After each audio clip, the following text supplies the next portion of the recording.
இந்திரன் தேவாதி தேவர்களுக்கெல்லாம் அரசன், எதிரிகளை ஒரு கன நொடியில் அழிக்கும் வஜ்ராயுதத்தை கொண்டவன், மலையையும் இடியையும் மின்னலையும் கட்டுப்படுத்தி கையாளும் திறன் கொண்டவன். அந்த சொர்க்கத்தையே ஆட்சி செய்யும் இந்திரனுக்கு குபேரன் ஆட்சி செஞ்ச இலங்கைய இப்போ ராவணன் ஆட்சி செய்யறத பார்த்து கடுமையான கோபத்திலையும் வெறுப்பிலையும் இருந்த அதே நேரத்துல ராவணன் பல கிரகங்களையும் நட்சத்திரங்களையும் தன்னோட கட்டுப்பாட்டுல வச்சு பல நாடுகளையும் பல உலகங்களையும் தன்னோட வீரத்தால வீழ்த்தி அவரோட ஆட்சியை அங்க நிலைநாட்டுறாரு. ஒரு பக்கம் ராவணனோட ஆட்சி பகுதியும் வீரமும் அதிகரிச்சுக்கிட்டே போகுது. இன்னொரு பக்கம் ராவணனோட வீரத்தை பார்த்து இந்திரனுக்கு கோபமும் வெறுப்பும் அதிகமாகிட்டே போகுது. அதுக்கான காரணம் பல கிரகங்களை ராவணன் கட்டுப்படுத்துறது இந்திரனுக்கு கொஞ்சம் கூட பிடிக்கல.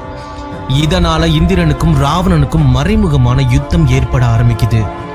ஒரு கட்டத்துல இந்திரனோட செயலை கண்டு கோபமான ராவணன் இந்திரன் கூட நேருக்கு நேர் யுத்தம் செய்ய தன்னோட படைகளோட புஷ்பக விமானத்துல சொர்க்க லோகத்துக்கே ராவணன் படையெடுத்து போறாரு. ராவணனோட வருகையை பார்த்து இந்திரன் தன்னோட படைகளோட தயாரா இருக்க ரெண்டு படைகளுக்கும் இடையே கடுமையான யுத்தம் நடக்க ஆரம்பிக்குது. இந்திரன் மின்னல் சக்தி மூலமா ராவண படைகள்ல இருக்கிற வீரர்களை தாக்கி ஒவ்வொருத்தரையும் சாகடிக்கிறாரு. ராவணனும் தன்னோட சக்தி மூலமா இந்திரனோட படைகளை அடிச்சு துவம்சம் செய்கிறாரு. இப்படியே பல மணி நேரம் போர் நடக்க இந்திரனும் ராவணனும் நேருக்கு நேர் இப்போ மோதும் போது அமைதியா இருந்த சொர்க்கலோகம் அமைதி இழந்து போர் வீரர்களோட அலறல் சத்தம் மட்டும் ஒலிக்க ஆரம்பிக்குது. பல கட்ட போராட்டத்துக்கு பிறகு இந்திரன் தன்னோட முழு சக்தியை திரட்டி வஜ்ராயுதம் மூலமா மின்னல் சக்தியை கொண்டு ராவணனை தாக்கும் போது ராவணன் மயக்க நிலையை அடைகிறாரு. மயக்கத்துல இருந்த ராவணனை இந்திரன் சிறையில் அடைக்கிறாரு. சிறையில அடைக்கப்பட்டிருக்க ராவணனை பார்த்து இந்திரன் தலைகணத்தோட சிரிக்க ஆரம்பிக்கிறாரு. இந்திரன் சிரிக்கிறத பார்த்து ராவணன் இந்திரனை பார்த்து மெதுவா சிரிக்க ஆரம்பிக்கிறாரு. ராவணன் சிறையில் அடைப்பட்டிருக்க இந்த நேரத்துல கூட எப்படி ராவணனால சிரிக்க முடியும்னு குழப்பத்துல இருந்த இந்திரனுக்கு தூரத்துல ஏதோ ஓடி வர மாதிரி ஒரு சத்தத்தை உணர ஆரம்பிக்கிறாரு. கூடவே எச்சரிக்கை மணியோட சத்தமும் இந்திரனோட கோட்டையில ஒலிக்க ஆரம்பிக்குது. என்ன நடக்குதுன்னு ஒண்ணுமே புரியாத நிலையில இருந்த இந்திரன் முதல் முறையா அவரோட கண்ணால அந்த மனிதனை பார்க்க ஆரம்பிக்கிறாரு. இவன் சிரிப்பில் மின்னலையும் அழுகையில் இடியையும் உருவாக்கியவன், வீரத்தோடு பிறந்து பாசத்தோடு வளர்ந்தவன், சிங்கத்தின் பிடரியில் படுத்து உறங்கியவன். வானத்திற்கு எல்லையுண்டு, ஆனால் இவன் கற்ற கலைகளுக்கு எல்லையே இல்லை. கடவுளே எதிர்த்தாலும் தன் தந்தைக்காக அந்த கடவுளையே ஒரு கை பார்த்தவன் அவனே. கலைப்பத்தில் தலை சிறந்து திசையெட்டும் புகழ் கொண்ட அந்த ராவணேஸ்வரின் ஒற்றை நாமத்தை கொண்டு வாழ்ந்த இலங்கையின் இளவரசன், ராவணனின் வீர புதல்வன், மகாரதி இல்ல மகா மகரதி பட்டம் கொண்ட ஒரே வீரன் இந்திரஜித் எனும் மேகநாதன்.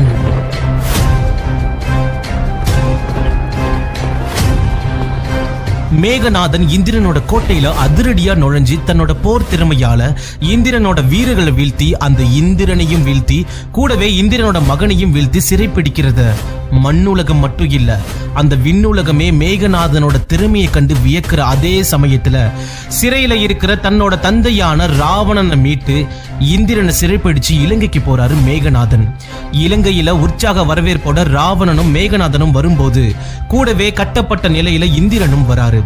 இந்திரன் இல்லாத சொர்க்கத்தை கண்டு பிரம்மதேவர் இந்திரனை மீட்க இலங்கைக்கு போறாரு. இலங்கையில ராவணனும் மேகநாதனும் பிரம்மதேவரை வணங்கி நிற்கும் போது பிரம்மதேவர் மேகநாதனோட வீரத்தையும் திறமையும் பாராட்டி இந்திரனையே வெற்றி கொண்ட மேகநாதனுக்கு இந்திரஜித் அப்படிங்கிற பெயரையும் சூட்டி வாழ்த்துறாரு. கூடவே சில வரங்களை பிரம்மதேவர் மேகநாதனுக்கு கொடுக்கறதாவும் அதுக்கு பதிலா இந்திரனை விடுவிக்கவும் சொல்றாரு. மேகநாதனும் இந்திரனை விடுவிச்சுட்டு பிரம்மர் கிட்ட சாகாவரம் கேட்கிறாரு. ஆனா பிரம்மதேவர் சாகாவரம் மனிதர்களுக்கு கிடையாதுன்னு சொல்லி வேறு சில வரங்களை ரகசியமா சில நிபந்தனைகளோட மேகநாதனுக்கு சொல்றாரு. இங்க பிரம்மதேவர் மேகநாதனுக்கு கொடுத்த வரம் என்ன?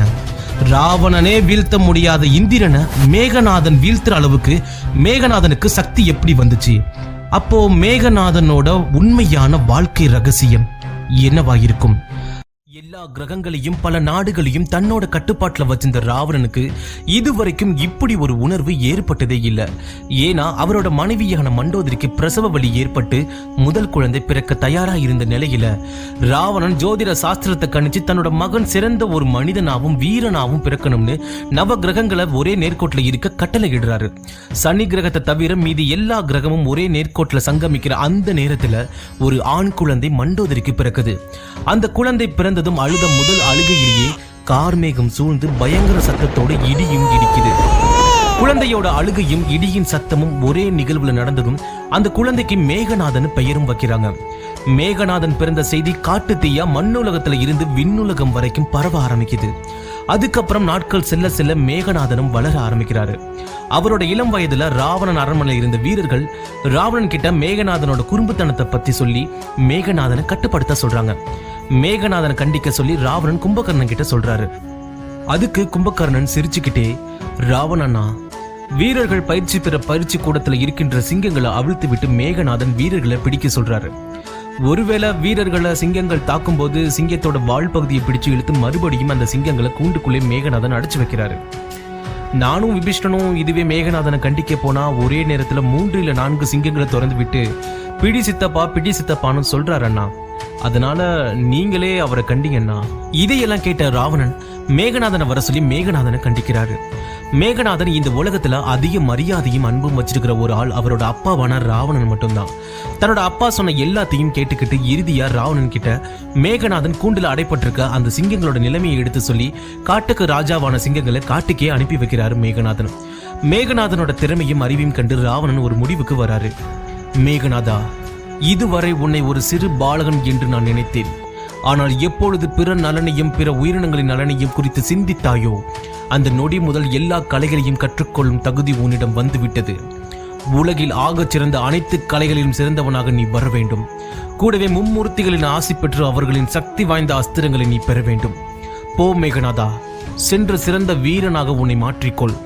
இப்படியா ராவணன் தன்னோட மகனான மேகநாதன் கிட்ட சொன்னதும் தந்தை சொல்லி மந்திரம்னு எல்லா வித்தைகளையும் கலைகளையும் கத்துக்கிட்டு கூடவே கடுமையான தமம் இருந்து பிரம்மர் கிட்ட இருந்து பிரம்மாஸ்திரமும் விஷ்ணு கிட்ட இருந்து நாராயண அஸ்திரமும் கூடவே சிவபெருமான் கிட்ட இருந்து பசுபத்ர அஸ்திரமும் வாங்குறாரு. அது மட்டும் இல்லாம இது மாதிரி அழிவை ஏற்படுத்தக்கூடிய 23 அஸ்திரங்களை வாங்கி அதை முறையா பயன்படுத்தவும் தெரிஞ்சுக்கிறாரு மேகநாதன். கூடவே தேவியை வேண்டி கடுமையான தவம் இருந்து ஒரு தேரையும் பரிசா வாங்குறாரு. அந்த தேரில் மேகநாதன் இருக்கும்போது அவருக்கு அழிவு ஏற்படக்கூடாதுன்னு சொல்லி அந்த தேரை வரமா மேகநாதன் தேவி கிட்ட இருந்து வாங்குறாரு. ஆனா ஒரு நிபந்தனையோட தேவி அந்த தேரை கொடுக்கறாங்க. அதாவது யார் ஒருத்தர் 14 வருஷம் தூங்காம இருக்காங்களோ அவங்க கிட்ட கொஞ்சம் ஜாக்கிரதையாவே இருன்னு தேவி சொல்றாங்க. அதுக்கப்புறம் மேகநாதன் எல்லா போர்களையும் நுட்பங்களையும் கத்துக்கிட்டு ஒரு தலை சிறந்த வீரனா மாறி தன்னோட தந்தையான ராவணன் முன்னாடி நிக்கிறாரு.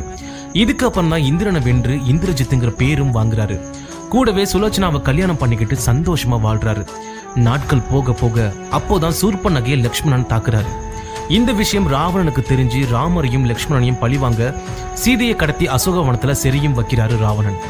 சீதையை கண்டுபிடிக்கிற முயற்சியில அனுமன் இலங்கையோட கடலை தாண்டி அசோகவனத்துல இருக்கிற சீதையையும் பாக்குறாரு.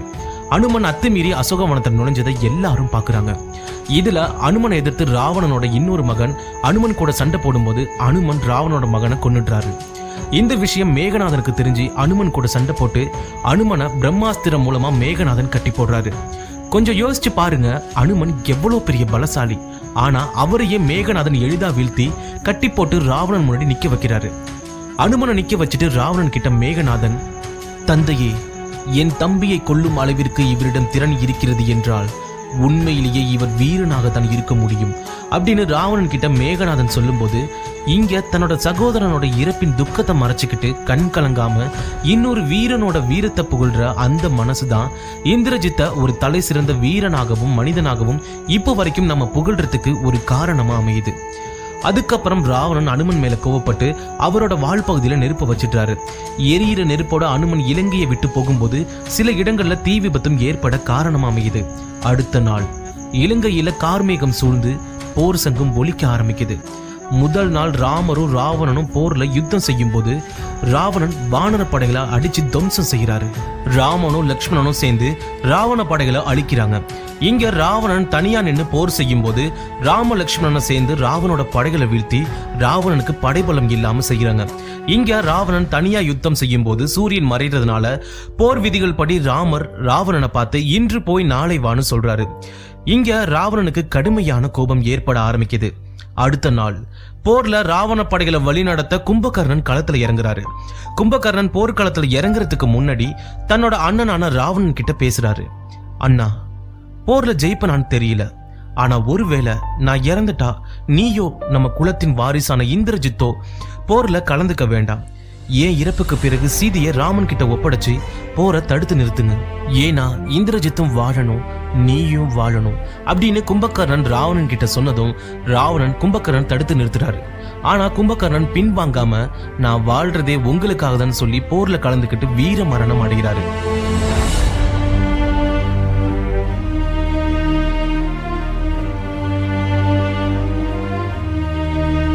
கும்பகர்ணனோட வீழ்ச்சியும் முதுகுல குத்தி ராமன் கூட சேர்ந்த விபீஷணனோட சூழ்ச்சியும் ராவணனை ரொம்பவே மனதளவுல காயப்படுத்துது.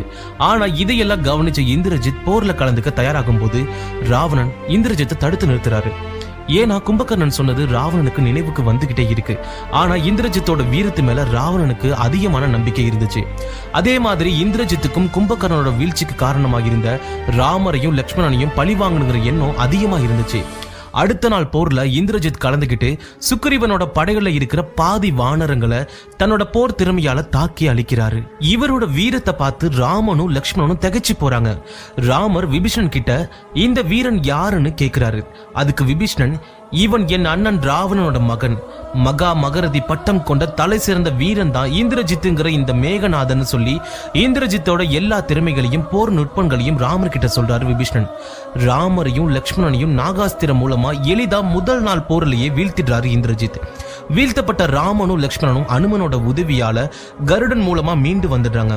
அடுத்த நாள் போர்ல ராவணன் கிட்ட இந்திரஜித் ஒரு சத்தியம் செய்யறாரு. தந்தையே, இன்று போர்க்களத்தில் போர் முடியும் முன்பு ராமர் அல்லது லக்ஷ்மணன் இருவரில் ஒருவரை மரணம் தழுவ வைப்பேன் அப்படின்னு இந்திரஜித் ராவணன் கிட்ட சொல்லிட்டு போர்க்களத்துல தன்னோட தேரை எடுத்துக்கிட்டு போறாரு. திரும்பவும் சுக்ரீவன் தன்னோட மீதி இருக்கிற வானர படைகளை திரட்டி இந்திரஜித்தை எதிர்க்கிறாரு. இந்திரஜித் வானர படைகளை அழிச்சு திரும்பவும் சக்தி வாய்ந்த அஸ்திரம் மூலமா ராமனையும் லக்ஷ்மணனையும் வீழ்த்தி நிலக்கொலையை வச்சு மண்ணுல சாச்சிடுறாரு. கிட்டத்தட்ட மரணத்தோட தருவாயில இருந்த ராம லக்ஷ்மணன சஞ்சீவினி மூலிகையை பயன்படுத்தி திரும்பவும் அனுமனோட உதவியால மீண்டு வராங்க. இதையெல்லாம் கேள்விப்பட்ட இந்திரஜித் எரிச்சல் அடைகிறாரு. ஏன்னா 2 முறை ராமனையும் லக்ஷ்மணனையும் வீழ்த்தின பிறகும் திரும்ப திரும்ப உயிர் பிழைச்சி வர்றதை கண்டு இந்திரஜித் இனிமே திரும்பி வர முடியாத அளவுக்கு தாக்கணும்னு ஒரு பிரத்யேக யாகம் செய்யறதுக்காக ஒரு பொய்யான சீதையோட தலையை ராமருக்கு அனுப்பி திசை திருப்பது மட்டும் இல்லாம ராமருக்கு மனதளவுல காயத்தையும் ஏற்படுத்துறாரு. வெட்டப்பட்ட சீதையோட தலையை பார்த்து கண் கலங்கி நின்ன ராமருக்கு விபீஷணன் இந்திரஜித்தோட திட்டத்தையும் கூடவே அந்த பிரத்யேக யாகத்தையும் சொல்லி அதை தடுத்து நிறுத்த வழியையும் சொல்றாரு. லக்ஷ்மணனும் அனுமனும் விபீஷணனும் வானர படைகளோட இந்திரஜித் யாகம் செய்யற அந்த கோவிலுக்கு உள்ள போய் யாகத்தை தடுத்து நிறுத்துறாரு லக்ஷ்மணன். யாகத்தோட விதிகள் படி யார் அந்த யாகத்தை தடுத்து நிறுத்துறாங்களோ அவங்க கையால தான் இந்திரஜித்துக்கு மரணம் ஏற்படும். கோவில்ல ஆயுதம் ஏந்தாத நிராயுத பாணியான இந்திரஜித்தோட யாகத்தையும் கலைச்சி கூடவே இந்திரஜித்தை தாக்கவும் முற்படுறாரு லக்ஷ்மணன். போர் விதிகள் படி நிராயுத பாணியான ஒருத்தரை தாக்குறதும் அதுவும் கோவில்ல ஆயுதத்தோட போறதும் முறையில்லாத செயல்னு இந்திரஜித் லக்ஷ்மணன் கிட்ட சொல்றாரு. இதையெல்லாம் பார்த்து அமைதியா இருந்த விபீஷன் கிட்ட இந்திரஜித் அவரோட கண்ணை பார்த்து, சித்தப்பா, கும்பகர்ணன் இறந்துட்டாரு, என்னையும் நாளைக்கு போர்க்களத்துல வீழ்த்திடுவாங்க.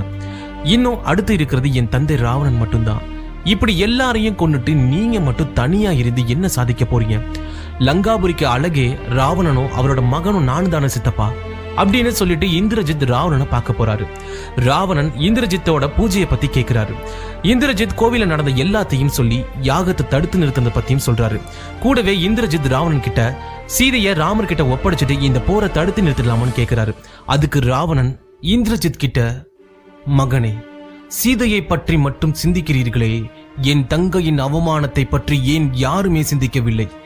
ஒன்றுமில்லை, நீ மனக்குழப்பத்தில் இருக்கிறாய், சிறிது ஓய்வெடு அப்படின்னு ராவணன் இந்திரஜித் கிட்ட சொல்றாரு. அதுக்கு இந்திரஜித், இல்லை தந்தையே, போர் செய்வதோ போரில் மரணம் அடைவதோ பற்றி நான் கவலைப்படவில்லை. என் கவலை எல்லாம் உங்களை பற்றிதான். என்னை மாதிரி இன்னும் 1000 இந்திரஜித்தை உங்களால் உருவாக்க முடியும். ஆனால் என் தந்தை ராவணன் போல் இனி ஒருவன் இவ்வுலகில் பிறக்கப் போவதில்லைன்னு சொல்லி இந்திரஜித் வருத்தப்படுறாரு. அடுத்த நாள் போர்க்களத்துல சூரிய உதயத்துக்கு முன்னாடியே போரை லக்ஷ்மணன் தொடங்கி வைக்கிறாரு. ராமனும் லக்ஷ்மணனும் சேர்ந்து இந்திரஜித் கிட்ட யுத்தம் செய்யும் போது இந்திரஜித்தும் தன்னோட முழு வீரத்தையும் கொண்டு 2 பேரையும் எதிர்த்து யுத்தம் செய்கிறாரு. நிலம் அதிர்ற அளவுக்கு யுத்தம் நடக்க ஆரம்பிக்குது. இந்திரஜித்தோட சக்தி வாய்ந்த அஸ்திரங்கள் லக்ஷ்மணனை தாக்காம போகுது.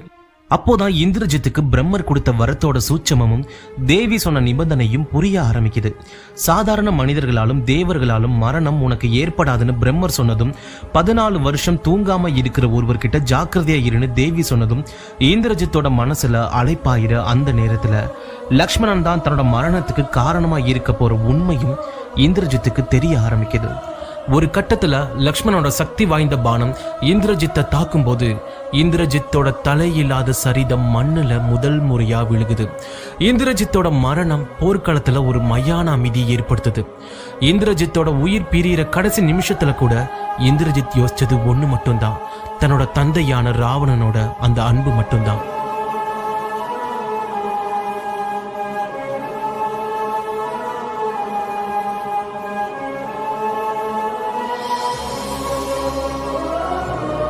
இந்திரஜித்தோட மரணம் ராவணனோட செவியில கேட்கும் போது அதிர்ச்சியில உறைஞ்சு போறாரு ராவணன். போர்க்களத்துல குவியல் குவியலா பிணங்களுக்கு நடுவுல தன்னோட மகனை ராவணன் தேடும் போது, ஐயனே, என் குல தெய்வமே, மேகநாதா, எங்கேயா இருக்க அப்படின்னு கண்ணீரே விடாத ராவணன் முதல் முறையா தன்னோட மகன் இழப்புக்கு கதறி அழுகிறாரு. இந்திரஜித்தோட பிரேதம் தீயில எரிக்கப்படும் போது இந்திரஜித்தோட மனைவியான சுலோச்சனாவும் அழுதுகிட்டே எரியிற அதே தீயில விழுந்து சாகுறாங்க. அடுத்த நாள் போர்ல ராவணனும் வீழ்த்தப்படுறாரு. இங்க ஒரு வீரனா, அதுவும் ஒரு தமிழனை வீழ்த்த காரணம் வீரமோ இல்ல திறமையோ இல்ல, துரோகங்கிற அந்த ஒண்ணு மட்டும்தான் இந்திரஜித்தோட வீழ்ச்சிக்கும் ராவணோட வீழ்ச்சிக்கும் காரணமா இருக்கு. இந்த காணொளி உங்களுக்கு பிடிச்சிருந்தா அதிகமா ஷேர் பண்ணுங்க. ஏன்னா நம்ம வரலாறு நாம தான் மீட்டெடுக்கணும். இந்திரஜித்தோட இந்த கண் கலங்க வைக்கும் காணொளியை பத்தி நீங்க என்ன நினைக்கிறீங்கன்னு கமெண்ட் செக்ஷன்ல உங்களோட என்ன ஓட்டங்களை கருத்துக்களா